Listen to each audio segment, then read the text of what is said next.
Ang aking mga ayuda. Ang dami. Ayan o. Ayun pa. O, eto pa. Ayun.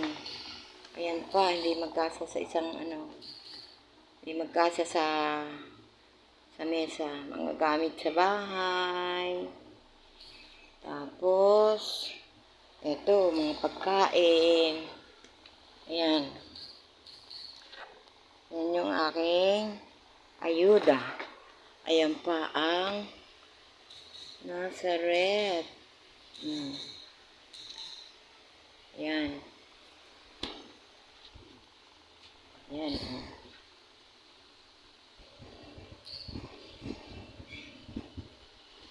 Ayan yun.